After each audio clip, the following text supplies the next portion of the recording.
Professional creativity চ্যানেলে সকলকে স্বাগত। আজ একটি গুরুত্বপূর্ণ আপডেট দেব। টেট 2014 ওএমআর মামলা 2025 সালে এসে আমরা দেখেছি ওএমআর মামলা খারিজ হয়েছে। এর আগেও 2019 সাল এবং 2023 সালে কিন্তু কিছু ওএমআর মামলা খারিজ হয়েছে। সেই ওএমআর মামলার সঙ্গে প্রকৃত ওএমআর মামলা, যেটি 2022 সাল শান্তনু শেঠ এবং বাবলু পালের মামলার কোনো সম্পর্ক রয়েছে কিনা, বা 2025 সালে যে মামলাটি খারিজ হয়েছে তার প্রভাব এই 2022 সালে যে মূল মামলা রয়েছে, যেখানে জাস্টিস রাজাশেখর মান্তার বেঞ্চে এবং জাস্টিস অভিজিৎ গঙ্গোপাধ্যায়ের বেঞ্চে যে 38টি শুনানি হয়েছে বা 38টি অর্ডার হয়েছে, সেখানে প্রভাব পড়বে কিনা বা এর জন্য 2022 সালের মূল মামলা ডিসমিস হবে কিনা, সেই বিস্তারিত তথ্য কিন্তু কলকাতা হাইকোর্টের আইনজীবী আলী হাসান আলমগীর স্যারের নিকট থেকে আমরা জেনে নেব। কারণ আমরা জানি এই 2014 টেট থেকে অনেক নিয়োগ হয়েছে, যেমন 16,500 9533 এবং 42,000 অনেক নিয়োগ হয়েছে। সেই ওএমআর মামলা নিয়ে চারিদিকে অনেক খবর রটেছে এবং এমনকি এই ওএমআর মামলা কিন্তু মেনশন পর্বে রয়েছে, সেই এখনও লিস্টেড আসেনি। এই ওএমআর মামলা কি হতে চলেছে, কি হবে ভবিষ্যতে, এই 2025-এর প্রভাব পড়বে কিনা, সেই বিস্তারিত তথ্য কিন্তু আমরা জানবো। আজ চলুন আমরা জানতে থাকি। আমরা আজ পেয়েছি কলকাতা হাইকোর্টের আইনজীবী আলী হাসান আলমগীর স্যারকে। তো স্যারের নিকটে আমাদের একটি প্রশ্ন ছিল যে টেট 2014 যে 2025 সালে একটি মামলা ডিসমিস হয়েছে, তো এই মামলার উপরে ভিত্তি করে যে মূল 2022 সালের মামলা কি ডিসমিস হতে পারে, এই বিষয়ে যদি কিছু তথ্য পেশ করেন। এটা কেন হবে বলে আপনাদের মনে হচ্ছে আমি জানি না, তবে জানি আমরা এটা সম্পর্কে ওয়াকিবহুল আছি যে জাস্টিস সৌগত ভট্টাচার্য সাহেবের ঘরে একটা ওএমআর সংক্রান্ত মামলা এর মধ্যে ডিসমিস হয়েছে, এটা নিয়ে আমরা অবগত আছি। তো এক্ষেত্রে তাহলে অ্যাড করতে হবে, এর আগে জাস্টিস বিশ্বজিৎ বাসুর ঘরে সাহেবের ঘরেও একবার ডিসমিস হয়েছিল, তার আগে জাস্টিস মান্তা সাহেবের ঘরে এই মামলা ডিসমিস হয়েছিল, ওএমআর সংক্রান্ত 14 টেটের ওএমআর সংক্রান্ত মামলা। তারও আগে অন্য কোনো বেঞ্চে ডিসমিস হয়েছিল, 2000 কোভিডের আগেও ডিসমিস হয়েছিল। তো তার জন্য ডিসমিস কেন হতে যাবে, যে মামলাগুলোতে অলরেডি এতদিন ধরে 2022 সাল থেকে ডিটেল শুনানি হয়েছে, যে মামলাগুলোতে আজ অব্দি নয় করে 38খানা অর্ডার পাস হয়েছে, সিবিআই ইনভেস্টিগেশন হচ্ছে, সিবিআই রিপোর্ট দিয়েছে, ফার্দার রিপোর্টের জন্য কোর্ট ওয়েট করছে, যে সমস্ত মামলাগুলোতে সেগুলো কেন ডিসমিস হবে? হতেই পারে অন্য বেঞ্চে মামলা ডিসমিস হয়েছে ওএমআরছে, কিন্তু তার সাথে এর সম্পর্ক কি? এটার কোনো বাইন্ডিং এফেক্ট তো নাই।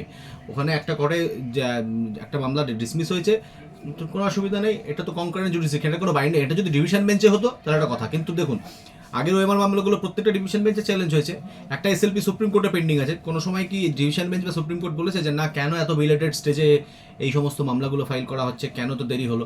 কারণ এগুলো খুব একটা দেরি তো করা হয়নি, 2021-22 থেকে মামলা চলছে ওএমআর মামলা। সুতরাং এবার যেগুলো দেরি করে হয়েছে সেগুলো কোর্ট মনে করেছে তাই ডিসমিস করেছে।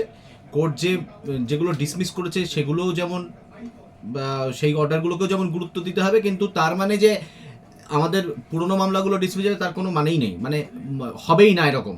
ঠিক আছে, এইটুকু আমি মোটামুটি নিশ্চিত করে বলতে পারি, কারণ এতদিন ধরে শুনানি হলে প্রথম দিকে যদি হয়ে যেত আলাদা কথা ছিল, হলে ডিভিশন বেঞ্চ যদি করে দিত আলাদা কথা ছিল, কিন্তু এই স্টেজে দাঁড়িয়ে যেখানে সিবিআই রিপোর্ট পড়ার পরে ইস্যু ফ্রেম করে কোর্ট এখন শুনবে বলেছে মামলা, এখানটায় দাঁড়িয়ে এখন কোঅর্ডিনেট বেঞ্চে মামলা ডিসমিস হয়েছে বলে ডিসমিস হবে এরকমটা ভাবার কোনো কারণ নেই। এই issue division bench, supreme court সব জায়গায় গেছে এবং কোথাও মামলা ডিসমিস হয়নি। মেনলি একটা ইললিগাল ডিস্ট্রাকশনের কথা। এবার যে মামলাগুলো ডিসমিস হয়েছে, যেটা ডিসমিস হয়েছে, যদি খুব একটা ভুল না বলি, সেটা হচ্ছে কেউ একটা ওএমআর চেয়েছিল 2025-এ এসে, সেটা মেনলি একটা আরটিআই অ্যাপ্লিকেশন থেকে, আরটিআই অ্যাপ্লিকেশনে রিফিউজড হয়ে ফার্স্ট অ্যাপিল করেছে বা সেকেন্ড অ্যাপিল করেছে কি আমি জানি না, কিন্তু রিফিউজালের পরে রিট পিটিশন, সেখানে ওএমআরটা চাইছে সেইটা কোর্ট বলেছে এত বিলেটেড স্টেজে কেন চাইছো। এবার কথা হচ্ছে যে এই ইস্যু আমরা যখন তুলেছিলাম, প্রথম যখন উঠেছিল, তখন কোর্ট সেটা মনে করেনি। কোর্ট মনে করেছে কেন ওএমআর তুমি দিতে পারছো না? তখন বোর্ড উত্তর দিয়েছিল আমার কাছে যা আছে তাই দিয়েছি। বললো কি আছে তোমার কাছে? বললো আমার কাছে ডিজিটাল কপি আছে। বললো কি ডিজিটাল কপি দেখাও। তো দেখা যাচ্ছে ডিজিটাল কপি অরিজিনালের সঙ্গে তার কোনো রকম কোনো সাদৃশ্য নেই, দেখে ওরা ডিজিটাল কপি বলছে, সেটাকে ডিজিটাইজ ডাটা বলছিল যাকে। তাহলে এইটার সাথে এটা তোমার কাছে ওএমআর অরিজিনাল নাই বুঝলাম। কোর্ট তখন প্রশ্ন করলো যে তাহলে তোমার কাছে তার তো স্ক্যান কপি থাকবে বা মিরর ইমেজ, যেটা যে তুমি স্ক্যান করে ডিজিটালি প্রিজার্ভ করবে, সেটাই তো তোমার থাকা উচিত। না, আমার কাছে নেই। তো পরে সিবিআই ফাইন্ডিংস কি, যে ওরা ওএমআর তো ডিস্ট্রয় করেছে, ঠিক আছে, পরে যে স্ক্যানগুলো রেখেছিল সেগুলো ইচ্ছাকৃতভাবে ডিস্ট্রয় করা হয়েছে।